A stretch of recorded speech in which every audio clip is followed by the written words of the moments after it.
to have you here, Đovani. I am so happy to see you face to face. Thank you very much. Hvala. Hvala lepo. I said you belong to those 90s in our point of view because you've been absent for almost 2 decades from Serbia.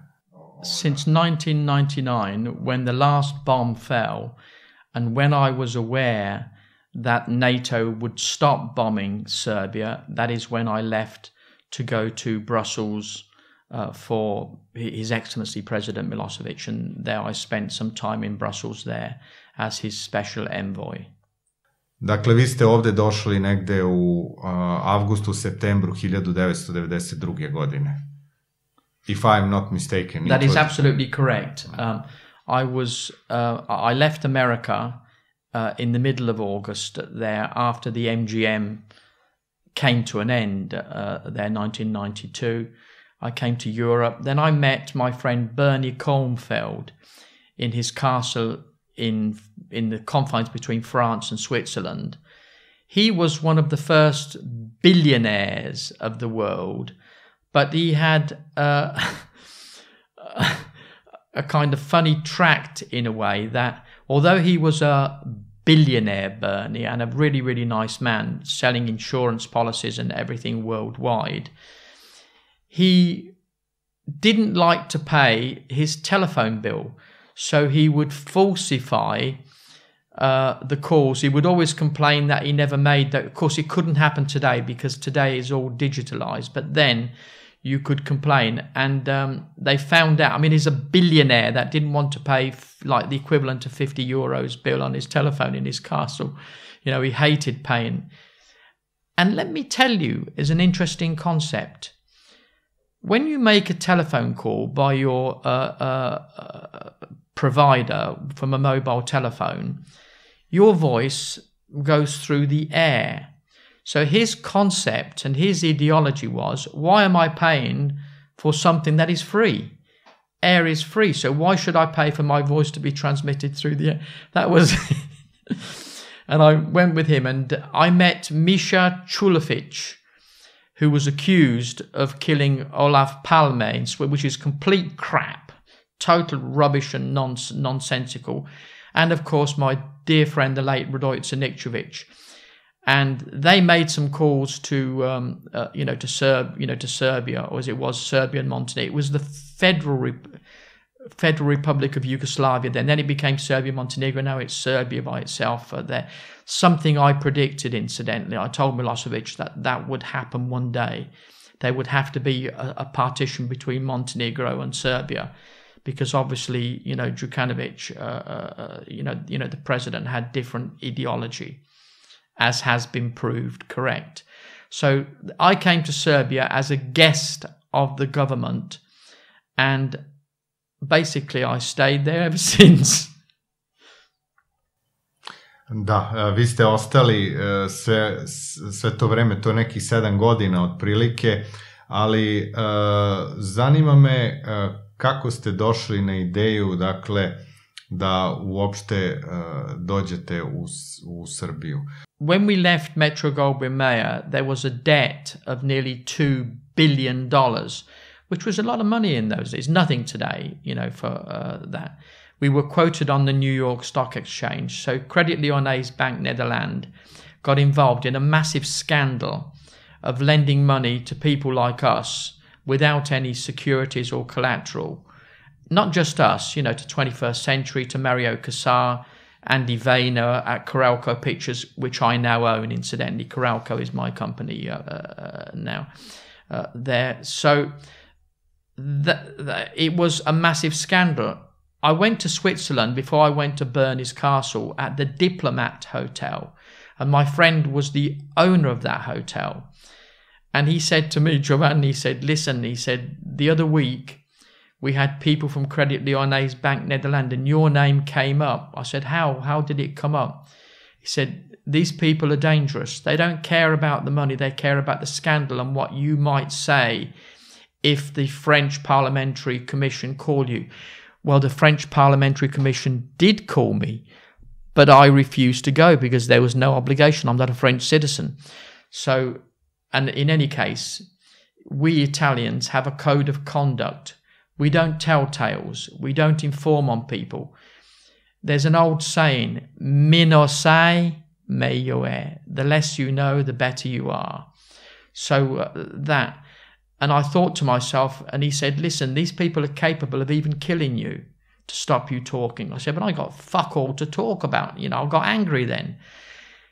But then I thought about it. And whenever there is a potential threat, you always have to take it seriously. You know, when you're in the business that I'm in, representing people who I represent, you need to remember that in those days, half the people in Serbia loved me and half hated me. That's 20 million people that hate you. That's a lot of people. Same in Iraq, the same in Libya. So you're looking at a situation, not the people who love you, but the people that hate you because you represent the voice of a person they don't like. But as I've always said, I am friends with some of my clients, but I don't necessarily, you know, concede or believe in their beliefs. I'm not a member of the Communist Party.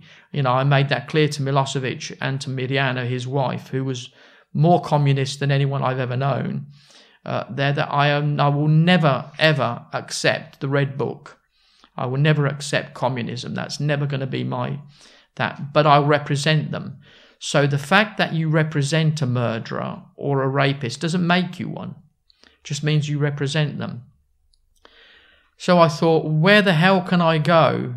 You know, I started to panic a little because the French are dangerous there. You know, they've been known to kill people, especially during the Algerian wars. People don't know, there were more than 2,000 dead bodies on the Seine, on the river there that floated, all killed by the state, you know, people who were uncomfortable. So I felt uncomfortable and I thought, And my assistant there, Jeffrey Wilkins, said, well, we can only go to one place, Joe. I said, where's that? He said, we need a war zone. I said, where the fuck's a war zone in Europe? And a war zone was in Serbia, caused by the Germans. So the ideology and the thought pattern was, if I go to a war zone, there are restrictions on who comes into that zone. So we will know who comes in and out. Now, you can't know everybody, but more or less we know who they are. And that's why we came to Serbia. That's why I accepted the invitation of the government. And we stayed at the Majestic Hotel in Spavaći sob 508 for, you know, a few months there, guest of the government, until I had my own apartment. First of all, I had a house in Tolstoyeva next to the president, number 31. But then when the bombing came, I was smart. I gave that to the Chinese ambassador to stop it being bombed. And that stopped Milošević's house, because they were going to bomb Tolstoyeva. So by me giving it to the Chinese ambassador next door, which used to be the old German ambassador's house there, it was a smart move on my part, and it stopped that being bombed there. And then I moved to Jenek's apartment, you know, for a number of years. And again, during the bombing, everybody left. I was the only one there. Me and my friend Reverend Prechasny Page, who was a priest who'd lived during the Second World War. And the first thing he did, he got some Scotch sellotape and he put it on the windows. And I said, what the fuck? What are you doing? Because I've never been involved in a war before. I don't know what they're... He said, you stupid idiot, you. He said, if there's any bombs falling nearby, it's going to shatter the windows. And it won't be the bombs that kill you, it'll be the windows. So that stops it. And that is what happened. You know, I stood my ground. And again, what I did was that there was the Bel Paget, I forget the name of the brothers that used to own Bel Paget. Karić. The Karić, yeah. Yes, the Karić brothers, yeah. They were there in Jenix and they left. And I, you know, gave 2 apartments to the Chinese embassy staff to make sure that Jenix was not bombed. But I made it clear that I'm a member of the European Union. I have an Italian passport. I have a Serbian passport too. But I'm an Italian citizen. If you bomb this place here, you're going to kill me. Now, that was a pretty stupid thing to do. And with hindsight, if I think back today, idiotsky. velikih, because these people don't give a damn about anybody. The NATO, the European Union, they don't care about me. They'll kill 100,000 people if they could get away with it. They just simply do not care. And I stood my ground. Was I frightened? Now, to the media, I've always said, nah, I wasn't scared. I was shit scared. Every night, I would, go open the windows of Genex, the big, that, look up in the sky. I couldn't see any stars. They'd just disappeared. All I could hear was, ooh. And it was frightening. And there was, I remember one time I went out into Belgrade where the lights, you had to cover the lights of your car. So I had obviously members of the Srpska Dobrovoljska Garda that were protecting me, even though I don't really think I needed it. And we met a woman with a child, a Serbian woman, and a daughter who would have been in her 30s, between 25 and 30, in the street, had nowhere to go. So I took them into, I haven't told anyone this, even my wife I haven't told. I took them into the car with me there, and I made them live at Genex there for 1 month until the whole thing had, was over there. I just couldn't see that. There was, it's a small baby, I think 4 or 5 years of age. And we are still kept in touch. And that child, I paid for his education. Didn't have to. And he's quite an important person now. Baš lepa priča i hteo bih da se vratimo samo na to, dakle, vi ste zapravo došli zvanično u Srbiju na poziv tadašnjih vlasti. I was invited by the federal republic. Milan Panić was the prime minister. Yes, but it wasn't. This came from Milošević. This was direct from Milošević via Vuković, who was the chief of RTS at the time. So we did a lot of filming with RTS, with Vesna Jugović, who was the journalist, with Duška Jovanić, in Duga.